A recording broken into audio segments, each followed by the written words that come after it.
Hello and welcome to this week's Different League show sponsored by Betfred. Just the 36 goals in the Premier League last week. Still lots to enjoy and some big stories too. Leicester thumping City 5-2 and Liverpool just keep on going, putting 3 past Arsenal.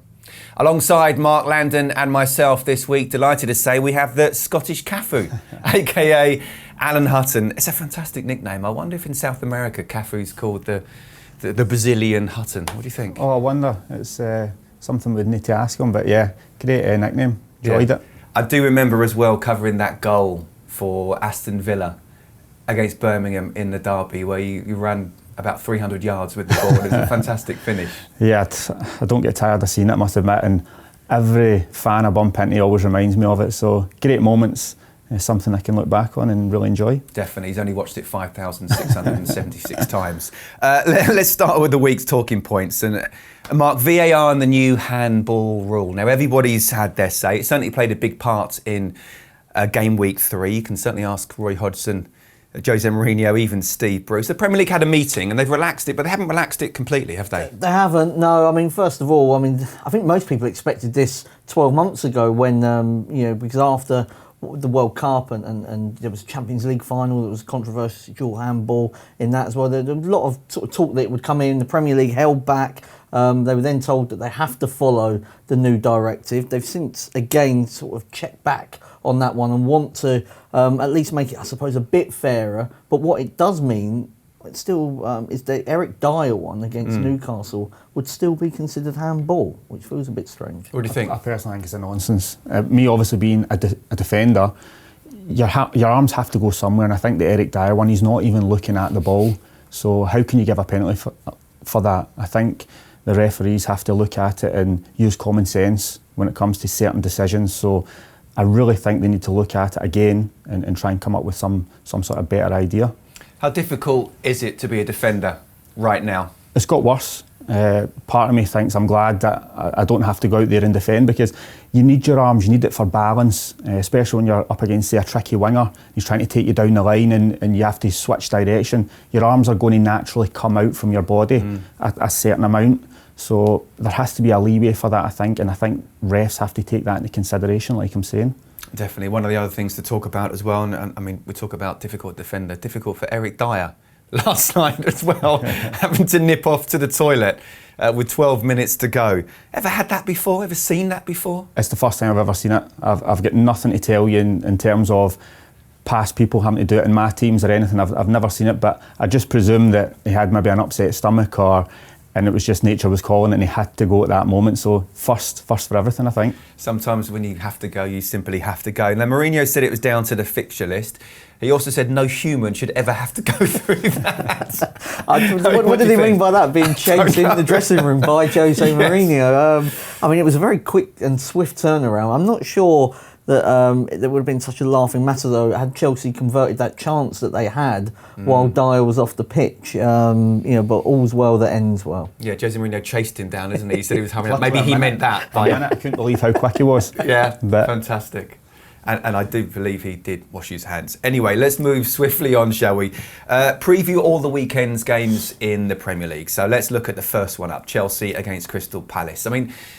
What have you made of Chelsea? And I'll take into account last night's game as well. But what happened last week? 3-0 down, a terrible first half, but came back to 3-3. Fantastic second half. Yeah, they were brilliant in the second half. Obviously, we know the players that Lampard's brought in are fantastic, all forward thinking. He's, I think, got a couple of good defenders in, but I think we have to give them time. Yes, he'll be disappointed with the first half, but the likes of when Thiago gets up to speed, it was an individual mistake. Chilwell's just come back. I thought he'd done well last night. So I think there's positive signs. Obviously, the goalkeeper was one that needed sorted out and quickly, which he's done. So I think if we give them time to bed in, it's a quick turnaround, so that they've needed a little bit of time. But I think the signs are there that going forward will be good for them. Yeah. Can you believe the criticism that's already kind of started or trying to be started with Frank Lampard? The season he had last season, his first season ever at Chelsea, only his second season ever in management. Short pre-season, not had the first 11 to choose from, as you've said. It almost feels like people are just saying, well, look at the history of what's happened to Roman Abramovich and if it doesn't happen for him in the next couple of months, he can lose his job. I mean, he does need time, surely. Yeah, of course. I think that's harsh. You can't just say a few weeks in that he should lose his job. The problem is the money that they've spent and how much they've spent. Everyone's going to look at that and think, right, well, these are big players, they need to hit the ground running instantly. But that doesn't happen straight away. Of course it doesn't, especially when you've got quite a big turnover. I mean, obviously the transfer embargo last season, I thought he'd done ever so well with the players that he had, the youngsters coming in, but he's now adding experience and quality to that. So I think in the upcoming weeks we'll see that. Obviously, like Havertz and Thiago Silva, they're going to take a little bit of time to bed in, and I think once they do, I think Chelsea will be a real force. Yeah, I agree. Palace unlucky with the penalty decision against Everton, but apart from that goal that they scored, not one other shot on target. Are they creative enough? I think they always struggle when the sort of onus is on them to try to open up opponents, and this game in some respects will be sort of better suited to what they want to do, because Everton, having taken the lead, were in control of the game. That's not really how Palace chasing the game just doesn't play to any of their strengths, really. So I was a little bit surprised that they got turned over at home, given that they played so well against Manchester United. But I think if you have a look at the season so far, it's still been a good one for them. Some people were talking about relegation candidates at the start of the season. I think they've already shown that they're a bit better than that. Yeah. Let's have a look at your Betfred selections for this game then, Chelsea Palace. I'm going to go for Werner to score the first goal, but I think Chelsea will just edge it. I think they've got too much for them. Like you said, I agree with you what you're saying about Palace. They do play better when they sit in and then counter-attack with speed, but I'm going to go with Chelsea in this one. Mark? I'm going to go for Chelsea to win and over 2.5 goals. I think that plays to the fact that Chelsea have got a lot of goals in them, but never quite fancy them for a clean sheet. Yeah, I agree with you, actually. That's I think Chelsea very much defensively trying to sort themselves out. I do think as well, agree with both of you, that Palace are much better against a bigger team that wants to have ball possession and they can counter-attack and keep it very compact. I think both teams will score here, but I'll go for a Chelsea win as well. OK, game preview 2. Everton against Brighton. Everton 3 wins from 3. An unexpectedly great start, or do you see the start of great things here? I hope to see the start of great things. I think Ancelotti's came in and really gave them a boost. I think it started with Duncan Ferguson playing the 4-4-2 and really getting confidence into them, but Ancelotti's taken it to the next level. The signings that he's brought in have been fantastic. He's had a problem area, I think, in the midfield that he seems to have sorted out. Changed his formation to 4-3-3 again, which helps them. And Calvert-Lewin's just on fire at the moment. He's playing like a proper number 9 between the sticks, getting in the right areas and scoring goals. He looks fantastic this season. Yeah, I mean, he pretty much ticks every box there. Alan Hutton there, hasn't he? In terms of the midfield, looks absolutely fantastic, and Calvert-Lewin up front. Yeah, I saw somebody say he's turned Calvert-Lewin into Pippo Inzaghi, because Pippo Inzaghi used to just come alive sort of in the 6-yard box, and Calvert-Lewin, I think, one of the big, not criticisms too much, but he used to do a lot of work for the team, but in maybe areas that wasn't going to hurt the opposition in terms of scoring goals. I think the midfield has been the massive upgrade. James obviously for the creativity, but Decore for his technical ability and power. But Alan just in front of the defence, suddenly that back four looks a lot better, because I think they've got somebody proper in there protecting them. I mean, he talked to Ancelotti, didn't he, about what Inzaghi did was one-touch finishes, and that's something he's learning. What was it, 300 odd goals? He said over 200 have been one-touch finishes. And if you can't listen to Ancelotti, clearly he is Calvert-Lewin, and certainly benefiting from it. How unlucky were Brighton to lose against Manchester United with the late penalty and hitting the woodwork 5 times? Very unlucky. I actually feel for them.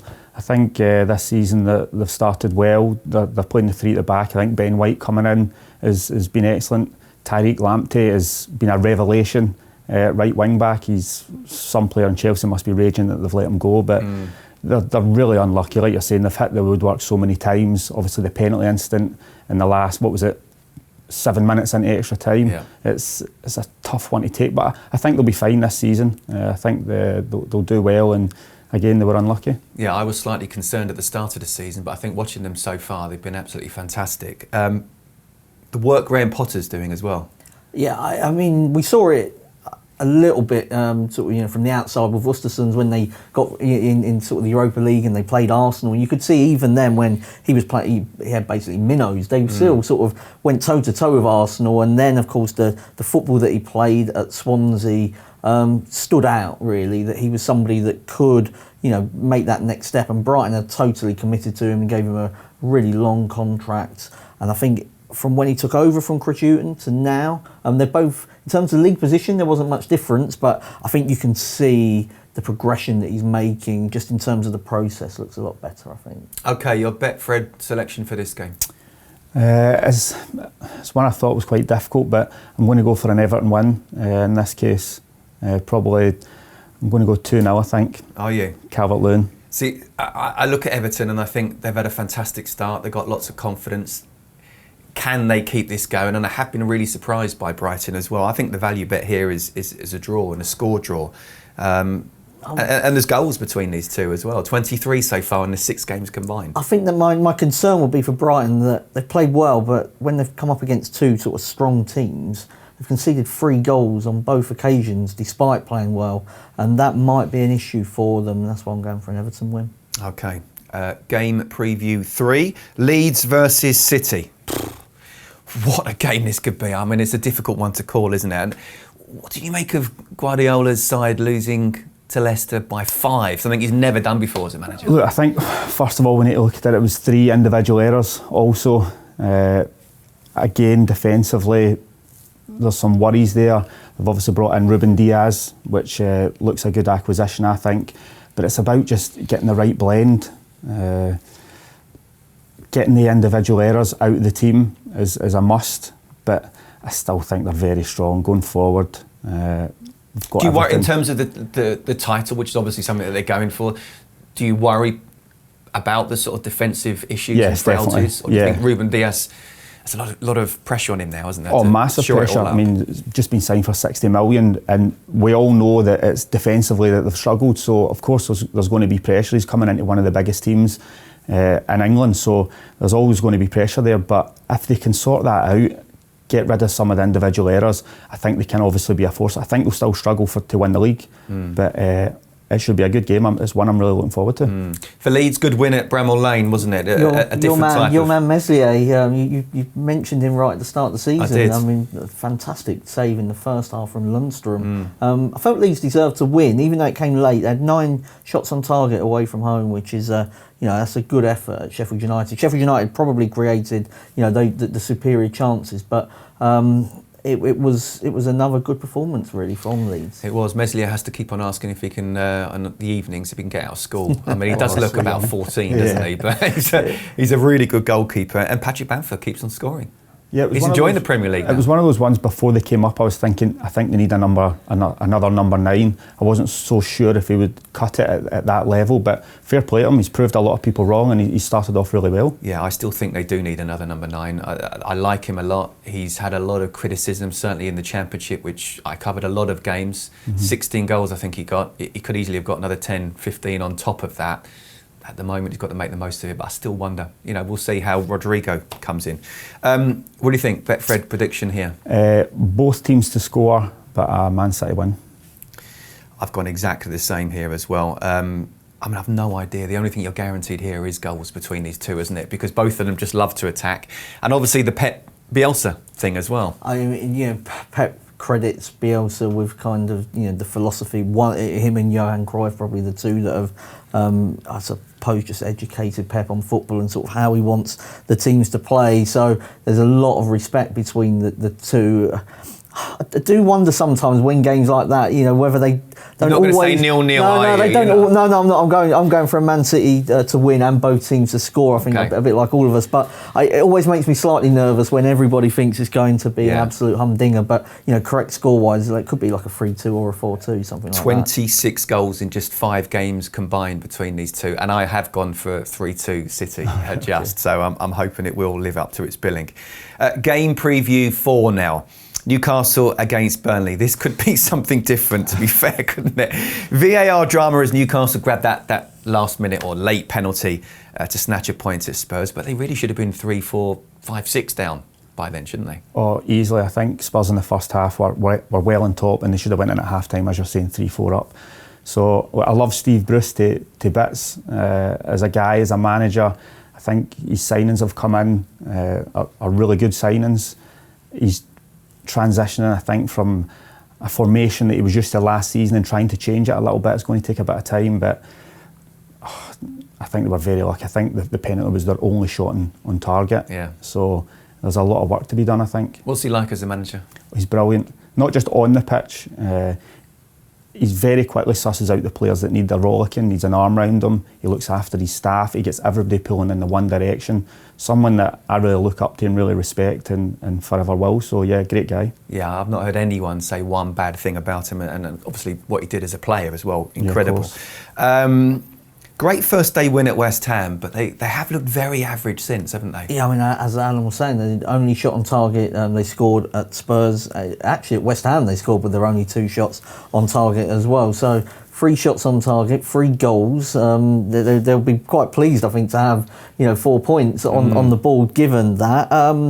I think they improved in the second half. The first half, Tottenham were all over them. The second half was a more even affair, and actually, like, they were less worse. Yeah, that's a good. But they seemed to at least try to come out and play. The first half, they were just waiting for Tottenham to sort of beat them. So they just need to get the service up to Callum Wilson. As far as Burnley are concerned, though, I mean, it's been a bad start. What do you think about them? And what do you think about Sean Dyche not making a substitution in the last game? I mean, is it a clear message, isn't it? That was, we've seen them before. Remember Harry Redknapp at Tottenham played Crankier in central midfield, and that got him Scott Parker like the next day. And that felt like a message to the board that I need more players. But we spoke about Manchester City struggling before, but we haven't got their best centre-backs playing. Burnley without me and Tarkowski, that is Burnley, basically, isn't it? Yeah. They're so solid, those two. So we're probably best to judge them when everybody's fit, but it's difficult to fancy them at the moment when they have got a small squad and they're hit by injuries and they're not playing very well. Well, if Tarkowski goes and they don't bring the players in, do you think we talked at the start, didn't we, a few weeks back about everyone talks every season about Burnley? Yeah, I mean, you always just feel that Dyche will get them out of trouble eventually, but I am more concerned for them now than I was 2 weeks ago, without a doubt. Your Betfred selection for this one, it might not be a 3-2. Oh, a 0-0. that's all day long. It's not one that fills me with confidence for goals or anything, so yeah, 0-0. I've gone for a 0-0 as well, so can you give us a goal? I'm going for a draw, so maybe it'll be 1-1, but I think it is going to be low scoring, there's no doubt about that. Okay, we'll move swiftly on then, shall we, to game preview 5. Leicester against West Ham. I mean, Leicester, incredible win at the Etihad, great hat-trick from Vardy, tactics spot on from Brendan Rodgers. What's possible this season for them, do you think? At the start, I would have said top 6 would have been, I think, good for them. But after a good start and the way they're playing at the moment, full of confidence, are they going to break into the top 4? I'm still not 100%, but I suppose they'll be aiming for that. I think Brendan Rodgers has done an absolute fantastic job, coming from Celtic as well, where he was excellent down here and just kind of taking it on and keeping the ball rolling. So Vardy's an absolute fire, and they're strong all over the pitch, in my opinion. So, looking for good things from them this season. Vardy for England, what do you think? Do you care? Yeah, of course. It's You always, don't have to I lie don't really. here, don't worry. No, I'm joking. I can't see it. Look, he's made a decision, and I think it's definitely helped him.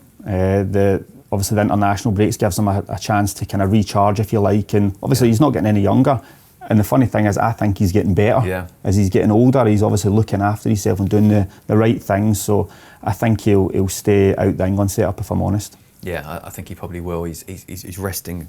He will be after next week anyway. Mark, don't ever doubt the Hammers. You said it'd be a Wolves victory. It was so clear it was going to be. No, actually, how on earth did the Hammers do that? It was a great win, wasn't it? Yeah, Colton Cole was sat in that chair and he was confident. He said, look, West Ham, I've been with them 15 years. We always pull it out of the bag when nobody expects it. And it's one of the...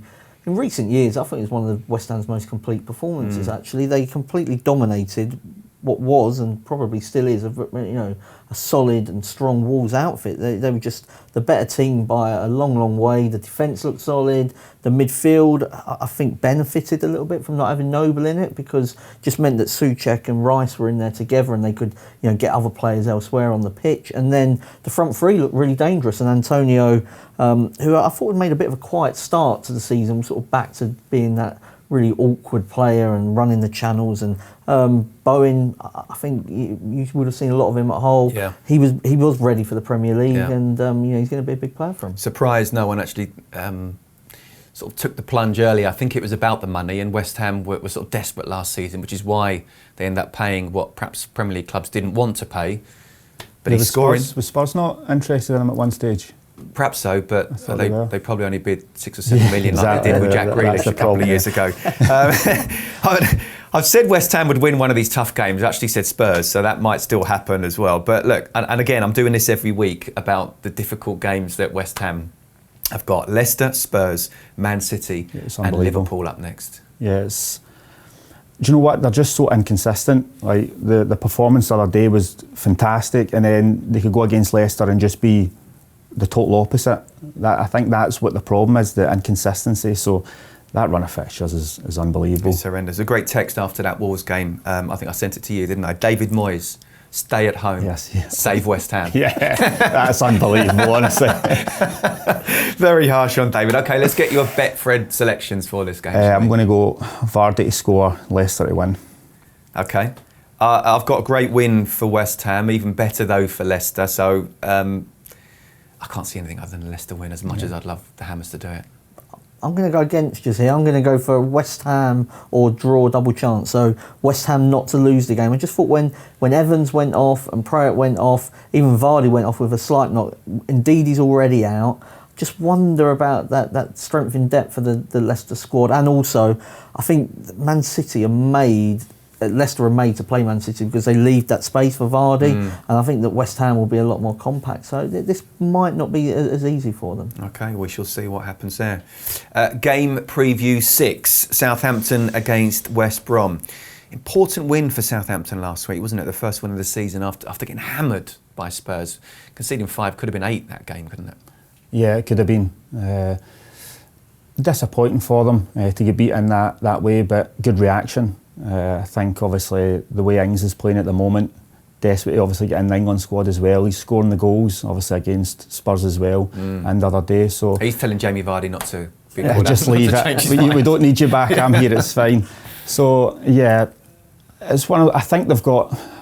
Hasselhutten's done a good job, in my opinion, ever since they get beat 9-0 off of Leicester. I think it's really turned the corner and they've really built and they've become one and strong together. So they've not had the best start, but I think if Ings can stay fit, they can do well. Do you think he's got to play in the upcoming games for England? Well, you'd hope so. I mean, if you are building towards the more important stuff, which is the European Championships coming up in the summer, you need to be playing him and testing him at the England level. I mean, you know what Kane can do. You don't need to play him in all of these games, do you? I mean, I'd love to see Danny Ings sort of in a team that's got Sancho and Sterling and players like that creating for him. West Brom, the first 2 games.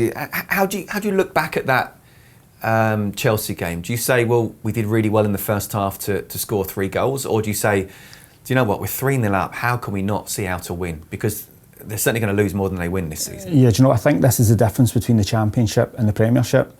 If they were in the Championship up 3-0, right, they might have lost 1 goal, 3-1, good victory, and they would have just continued playing the way they were. But when you're up against top quality opposition, they're going to get chances, you're going to get punished, and I think that's where they've struggled. It's probably about trying to shut up shop, 3-0, just keep them out, keep possession of the ball, and they've not quite worked that out yet. So they've had a couple of disappointing results, but I think they need to try and see out games better than what they have been.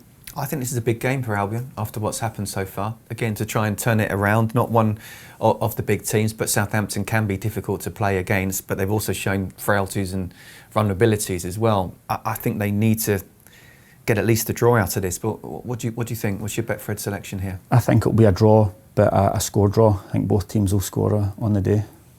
You're reading my mind, aren't you? I mean, I'm going to say exactly. It must be, but don't read my mind too many times. Right, just the football stuff. Good. Just the football stuff. Great first half for West Brom against Chelsea, but I do think that in the back of the mind, even if you're, as a player, you know what it's like. If you're 1 or 2 goals up, shouldn't be if you're 3. You're thinking, this has happened before. If we concede that next goal, we could easily end up losing this. I'm going for a score draw here. What are you going for? I'm going for a Southampton win. I think that the second half against Tottenham was just shambolical, but the first half was really good. I mean, they outplayed Spurs.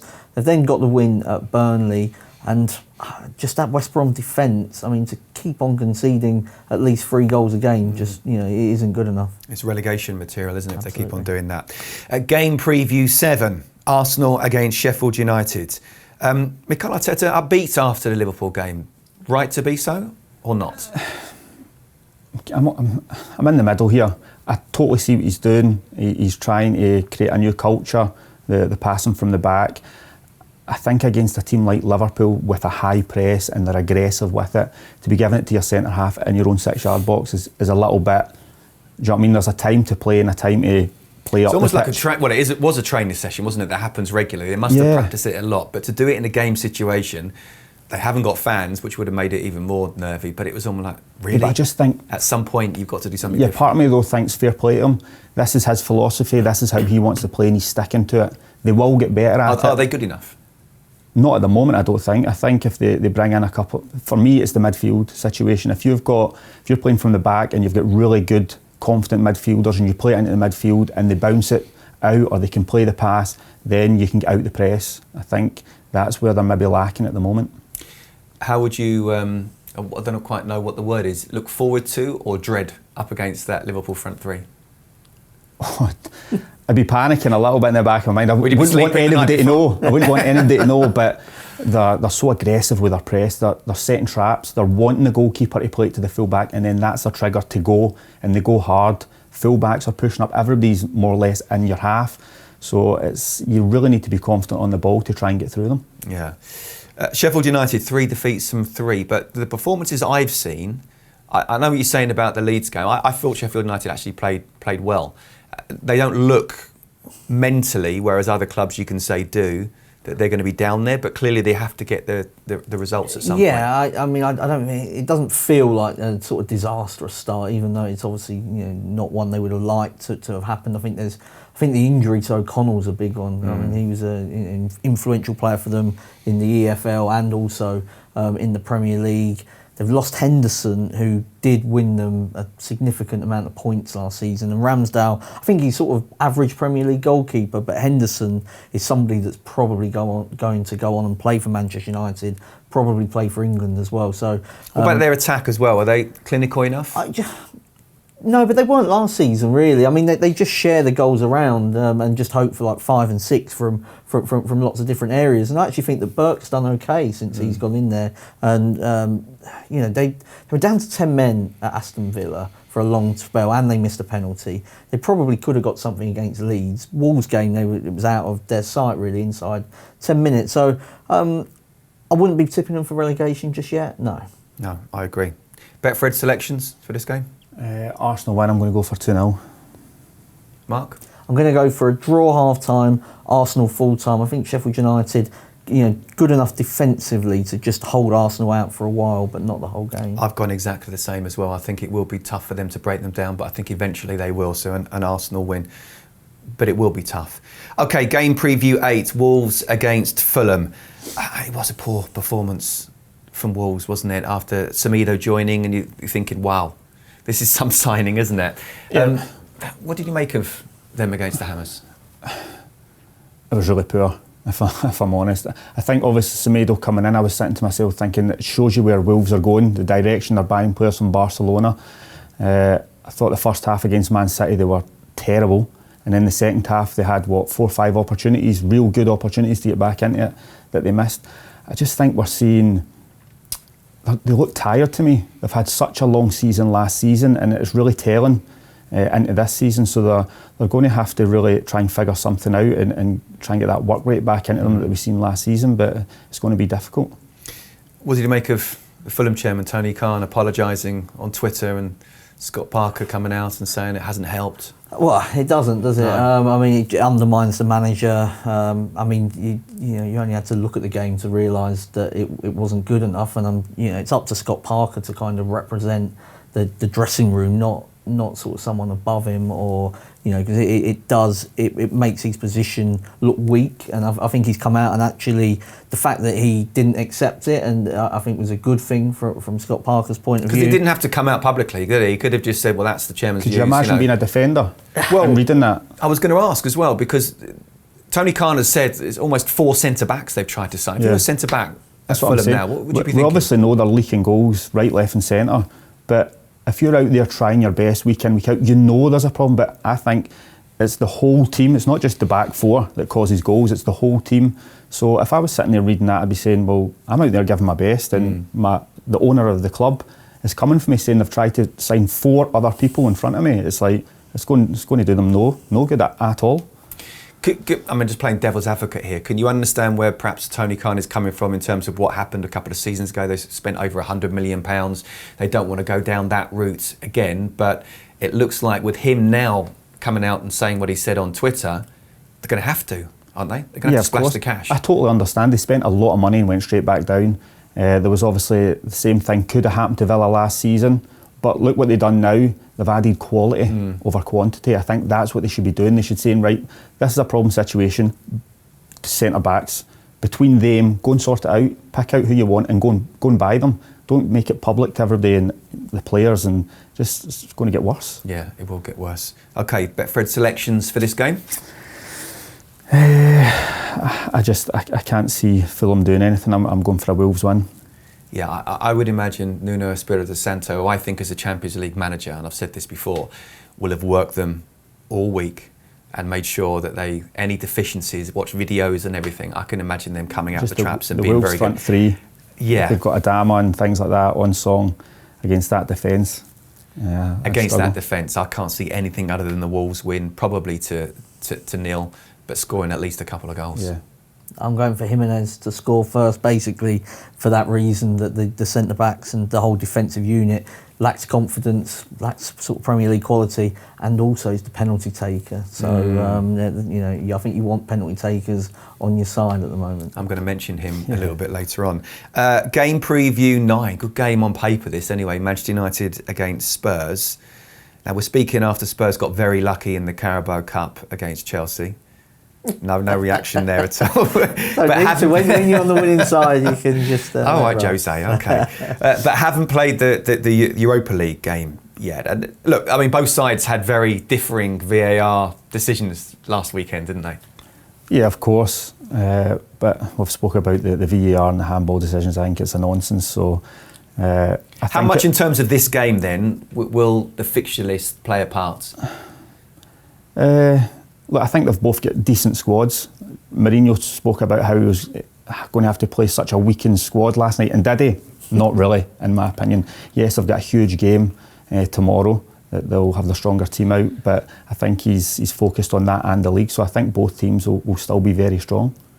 Man U very poor against Palace, weren't they, and weren't much better against Brighton. Certainly got away with it. I think you could argue they were worse or just as bad, really. But they managed. There was one brilliant moment, the Fernandes ball to Rashford, who then put Ben White on the floor twice, and and then it was a fantastic goal. But outside of that, I mean, if you just looked at those two teams and said which one looks like a sort of top 4 challenger on that evidence, you would have said Brighton.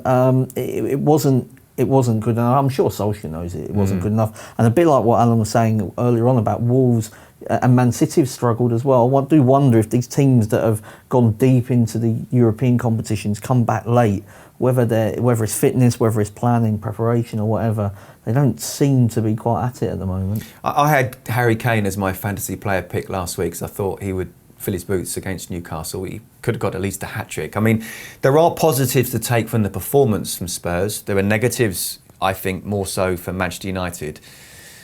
How do you see these two playing out in the end? Well, I think it'll be a good game. I think there's going to be goals in it. Man U, for me, will just edge it.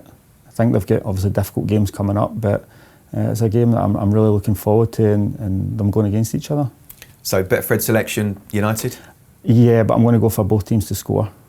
Okay, what do you think? I thought the draw might be the way to go in this one, just because I'm slightly nervous about the fact that, you know, from betting on Manchester United from their point of view, they haven't played that well yet, and so this is their toughest test of the season, sort of on paper at least. And Spurs second half against Southampton, the performances against Newcastle and Chelsea were an improvement on sort of earlier on in the campaign, so it looks like they're heading in the right direction. Could cancel each other out. On last weekend's performances, I'd say Spurs. I just think the games that they've had this week will play a big part. Obviously, he'll rotate, but I still just feel, and I'm waiting for United to click. You know, last season, towards the end of last season, I thought they did do well. They're obviously starting very slowly. I think this could be the game where both teams score, but United win. Okay, game preview 10, the final one of the weekend. It is Aston Villa against Liverpool. Now, we're just hearing that Ross Barkley signed on loan to Aston Villa and can play, but are you worried? First and foremost, what a signing that is. Shows great intent from the owners and the way Villa are trying to progress forward, but slightly worried. But again, I think it's a free shot for them. They've started really well, they've came out the traps quick, 2 victories. So everything's going good at the moment. So I think they can go out and just try and play their natural game. But if I'm honest, I think Liverpool have too much. It's a very good signing for the season. Where do you see him sort of fitting in, and who will drop out? It's a difficult one. I mean, you've obviously got the 3 in there, normally a John and Connor as a stick on, then Douglas Luiz. You need somebody, I think, to sit. So I think it'll be Douglas Luiz and probably Conor Hourihane will fall out. He's been magnificent. He's really had to bide his time to get back in. Yeah. I think his delivery is second to none, so it'll be harsh for him, but I can see Ross Barkley's going to come in and he's going to play. Liverpool excellent against Chelsea, very good against Arsenal. They've had not 3. Sloppy. They've had not sloppy. Well, what did you make of the Keane-Klopp debates? It wasn't really a debate, was it? I was disappointed with Keane sort of backing down on his initial sort of assessment of what had happened. I sort of get what Roy Keane was saying, because the goal was very sloppy, you know, from Robertson's point of view, and then they did allow Lacazette a one-on-one, which, you know, ordinarily you'd say not great defending if Lacazette's in against Alisson. But so he was right. Well, no, I think those 2 moments, there were tiny sloppy moments in what was, you know, the best performance of the season. Really, it was really good. It's just so fun and exciting watching Liverpool as a neutral, just the way that they play, the aggression that they play with, and the quality that they play with as well. Yeah. What did you make of this? Well, I think he was just trying to pick holes in it. I think maybe sloppy was the wrong word to choose. I think he was just trying to show maybe a slight weakness in what is, in my opinion, a great side.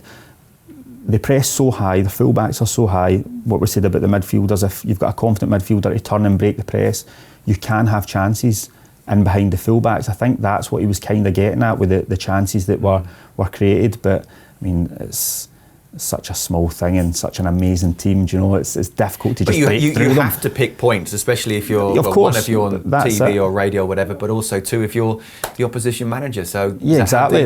What Dean Smith has to do. Exactly. That's what you have to try and do. You have to be confident on the ball. You need to be willing to find runners, get them in behind the fullbacks, because that's really the only way you can hurt them. With Van Dijk down the middle of the pitch, it's difficult to go through him, so you have to go round him, and that's where the space is. That's a great signing, Ross Barkley. It really is. So Betfred selection for this game: a Villa win 2-0, score 3. I think both teams will score, but I think Liverpool will be too strong. I think 3-1.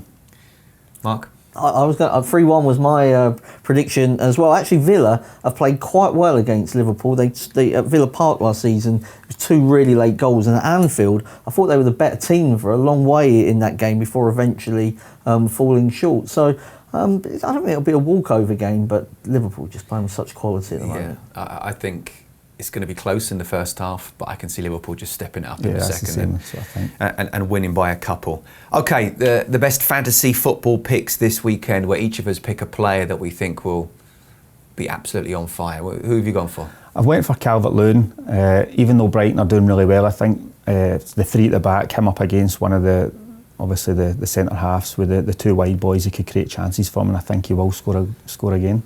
Okay, he's certainly had a fantastic start to the season so far. Who's your pick? I don't know if we've gone for the same one, Scott. I've gone Raul Jimenez. Yes. Yeah. Yes. Well, I mean, great minds think alike. Something like that. I mean, Wolves have got a nice run of fixtures coming up, starting with Fulham, and I think you want penalty takers on your side. Yeah.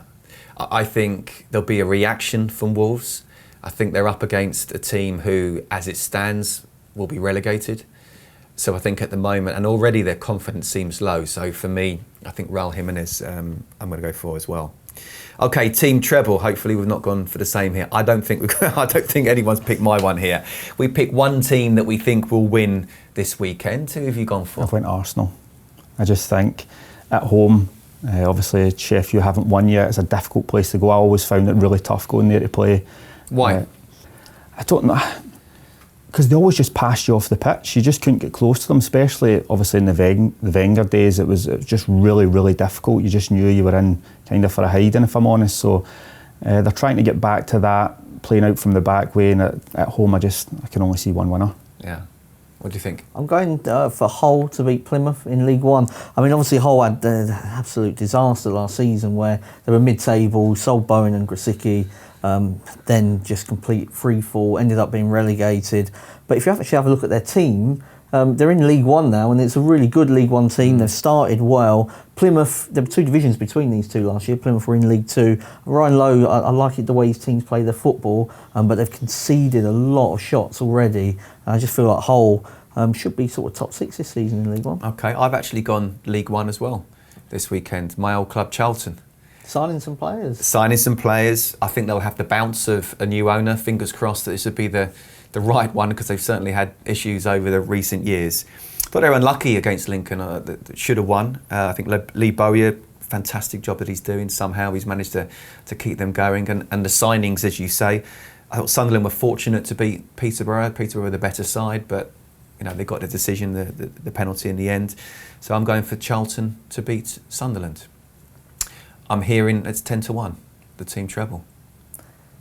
Put a bit of money on that, but not too much. Listen, Al, really enjoyed your company. You enjoyed it? Yeah, it's been brilliant. Thanks for having me. Really enjoyed it. Good. And Mark, as ever, thank you. See you soon, Scott. Okay, we're back next week, looking ahead to the following weekend's games. We'll talk back on the weekend's talking points as well. And of course, from everyone here at the Racing Post and on behalf of Betfred, please, if you do gamble, gamble responsibly.